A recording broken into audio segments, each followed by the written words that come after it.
नमस्कार। प्रस्तुत है आज का चिंतन। ऐसी शिक्षा जो मानव के संचित कुसंस्कारों को दबाने तथा प्रसुप्त दैवी तत्वों को उभारने में समर्थ हो सके, संस्कृति कहलाती है। संस्कृति अर्थात व्यक्तित्व को परिष्कृत तथा सुविकसित करने वाली विद्या। इसके दार्शनिक पक्ष को अध्यात्म और व्यवहार को धर्म कहते हैं। दोनों के समन्वय से परिपूर्ण स्तर की जीवन शिक्षा की व्यवस्था बनती है। चिंतन और स्वभाव में उतरकर यह जीवन विद्या मनुष्य को महान बनाती है। ऐसी विशेषताओं से सुसंपन्न मनीषियों को सांसारिक आकर्षण प्रभावित नहीं कर पाते। संसार के पतनोन्मुखी प्रवाह की उल्टी दिशा में वे मछली की भांति धार को चीरते हुए आगे बढ़ते हैं। भौतिकी की जानकारी को शिक्षा कह सकते हैं एवं आत्मिकी के रहस्यों का उद्घाटन करने वाली को विद्या।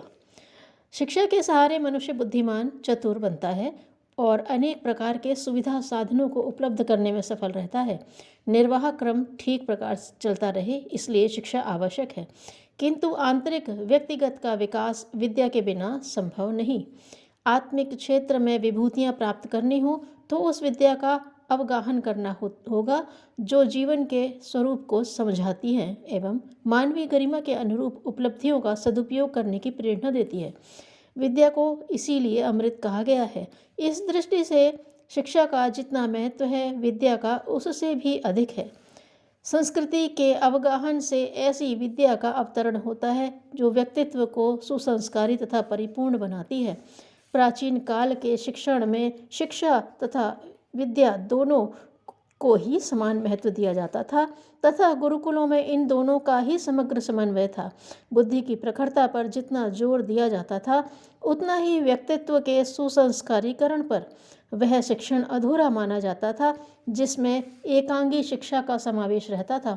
चरित्र निष्ठा, प्रामाणिकता तथा सुसंस्कारिता की कसौटी पर कसने के उपरांत ही छात्र को परीक्षा में सफल घोषित किया जाता था। आज जैसे छात्र को मात्र विषय विशेष का विज्ञ तथा चतुर बनाने वाली एकांगी शिक्षण व्यवस्था नहीं थी। ऐसी सर्वांगपूर्ण शिक्षण व्यवस्था का ही प्रतिफल था कि देश नर रत्नों का भंडार था।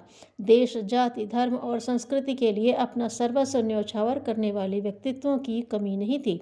जीवन विद्या का अवगाहन करने वाले इस संस्कृति शिक्षण की उपेक्षा होने तथा एकांकी शिक्षा को अधिक महत्व देने की परंपरा का आरंभ होते ही अनेकानेक समस्याएं सामने आईं। चरित्र की तुलना में चतुरता को अधिक महत्व देने वाली शिक्षा के कारण विज्ञ तो बढ़ते गए, पर उन सुसंस्कारी व्यक्तित्वों की कमी पड़ती गई जिन पर समाज और देश का भविष्य अवलंबित है। विद्या की उपेक्षा का परिणाम सामने है। संसार में बुद्धिमानों की, विशेषज्ञों की कमी नहीं है। साधनों का बाहुल्य है, पर अशांति और असंतोष की ज्वाला में समस्त मानव जाति जल रही है। लोभ, मोह और अहंता के त्रिविध राक्षसों ने मनुष्य का सुख, चैन सब कुछ छीन लिया है। बिरले ही ढूंढने पर मिलेंगे जो यह कह सके कि हम जीवन से संतुष्ट हैं। अन्यथा अधिकांश स्वार्थों की आपाधापी में कोलू के बैल की भांति पिल रहे हैं। दूसरों का, मनुष्य जाति का भविष्य सोचने वाले उदार, भावनाशील मुश्किल से ढूंढने पर मिलेंगे। संकीर्ण स्वार्थों के कारण मनुष्य अनुदार, निष्ठुर बनता जा रहा है तथा अपनी उस आंतरिक सदाशयता को गंवाता जा रहा है जिसके द्वारा समाज एवं देश का विकास होता है। इन परिस्थितियों में संस्कृति निष्ठ शिक्षण की आवश्यकता और भी बढ़ जाती है। संस्कृति के अवगाहन से ही मनुष्य आत्मसमीक्षा करने तथा व्यक्तित्व को सुसंस्कारों से अलंकृत कर पाने में समर्थ हो पाता है। सद्गुणों से अभिपूरित होने के कारण इस पृथ्वी पर देवताओं की भांति रहते हुए दिव्य जीवन जीते हैं। विद्या का महत्व न समझने, उसे हृदयंगम न करने वाले, वातावरण से दूर रहने वाले, स्वाध्याय सत्संग की उपेक्षा करने वालों को सुसंस्कारी बनने का लाभ नहीं मिलता। जिसे विद्या लाभ नहीं मिला वह उच्च शिक्षित होते हुए भी नर पशुओं जैसा जीवन जीता और अंततः दुर्गति का अधिकारी बनता है। ऐसे नर पामरों की इन दिनों संसार में कमी नहीं है, जिनकी मस्तिष्कीय प्रखरता मानव जाति के विनाश का कुचक्र रच रही है। उन शिक्षितों को भी इसी श्रेणी में रखना होगा जो समाज में अराजकता तथा अव्यवस्था और अपराध कृत्यों को बढ़ावा देते हैं अथवा उन कुकृत्यों में संलग्न है। संस्कृति विहीन इन शिक्षितों से भला समाज और देश को क्या लाभ मिल सकता है। संस्कृति को समझने के लिए सद्ग्रंथों का स्वाध्याय आवश्यक है, किंतु उसे जीवन में उतारने, स्वभाव का अंग बनाने के लिए श्रेष्ठ व्यक्तित्वों का सानिध्य एवं सत्परंपराओं का वातावरण उपलब्ध करना पड़ता है। छोटे बालकों में सद्गुणों का विकास अभिभावक अपना उदाहरण प्रस्तुत करते हुए करते हैं। घर के सभी सदस्यों को अपना स्वभाव व्यवहार ऐसा बनाना पड़ता है जिसका अनुकूल प्रभाव बालकों पर पड़े, अन्यथा कोरा वाणी का शिक्षण प्रभावी नहीं हो पाता। बालकों का अंतस अनुकरण प्रिय होता है। संस्कृति की प्रथम कक्षा परिवार है तथा विद्या का आरंभिक पठन पाठन परिवार रूपी पाठशाला से ही शुरू होता है। परिवार के सभी सदस्यों को अपनी गरिमा बढ़ाने और बालकों का हित साधने की दृष्टि से सज्जनोचित रीति नीति अपनानी पड़ती है। संस्कृति की दूसरी कक्षा गुरुगृह में होती है। वहाँ पढ़ने पढ़ाने से भी अधिक लाभ दिव्य वातावरण का मिलता है। शिक्षा तो कक्षाओं में हो सकती है, किंतु संस्कृति का उपार्जन करने के लिए अभीष्ट स्तर का वातावरण चाहिए। प्राचीन गुरुकुलों में ऐसी ही व्यवस्था रहती थी। वहाँ निवास करते हुए अध्ययन करने वाले शिक्षार्थी को संस्कारवान बनाने का ध्यान विशेष रूप से रखा जाता था। बालकों के लिए गुरुकुल देव संस्कृति को अभ्यास में उतारने के लिए आवश्यक अंग माने गए थे। प्राचीन कालीन ऋषि इस मनोवैज्ञानिक तथ्य से भली भांति परिचित थे कि सुसंस्कारी स्वभाव मात्र पुस्तकों के सहारे नहीं बनता। उसके लिए प्रखर व्यक्तित्वों का सानिध्य और सामुदायिक प्रचलनों में समाविष्ट सज्जनोचित परंपराएं चाहिए। गुरुकुलों में ऐसा ही सर्वांगपूर्ण व्यवस्था थी। सुसंस्कारों को अभ्यास में उतारने योग्य वातावरण तथा व्यक्तित्वों का सानिध्य मिल सके तो आज भी छात्रों को श्रेष्ठ व्यक्तित्व के रूप में ढाल सकना संभव है। प्रायः लोग अर्थकारी शिक्षा को महत्व देते हैं।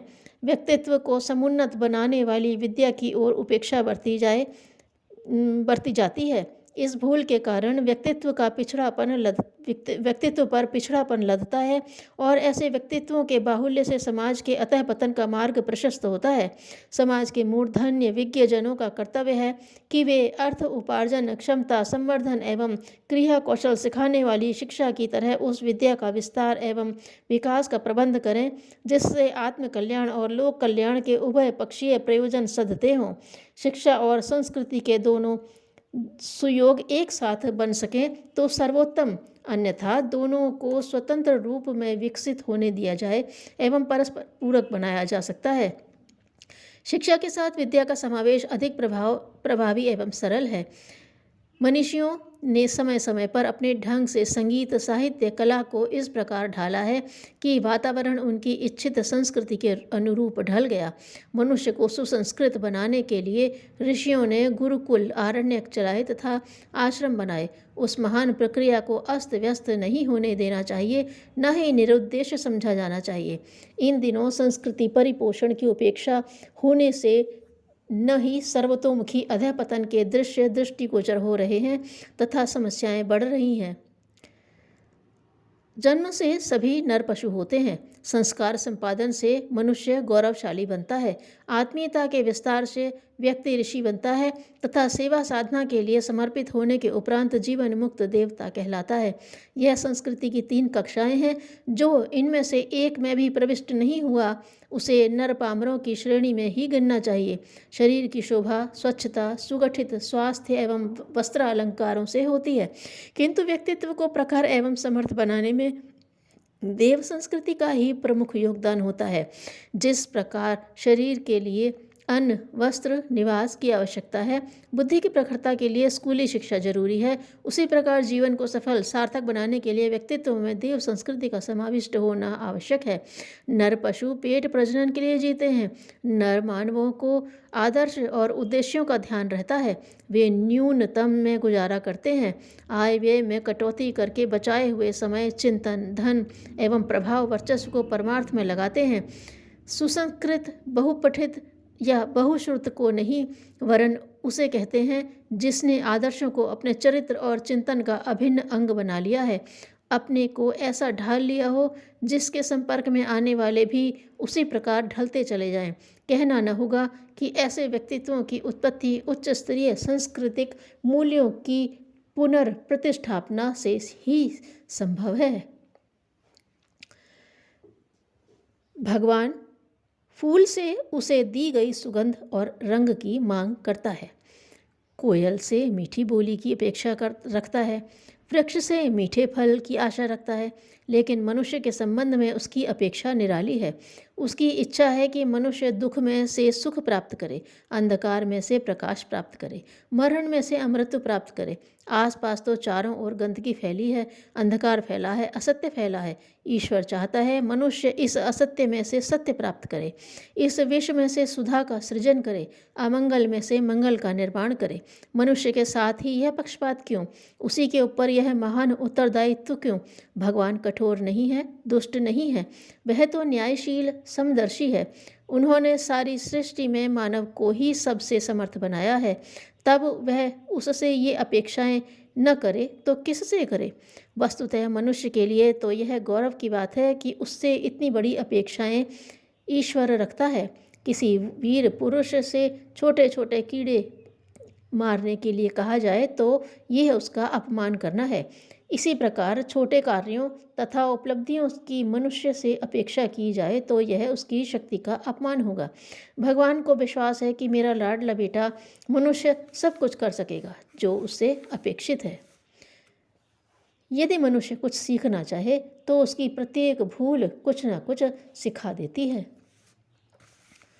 इदरीश शाह एक बार बस्ती में भ्रमण करने के लिए निकले। संध्या का समय था। रास्ते में उन्हें एक बच्चा मिला जो अपने हाथ में दीपक उठाए हुए था। इदरीश शाह ने बच्चे से पूछा, ये कहाँ से लाए हो?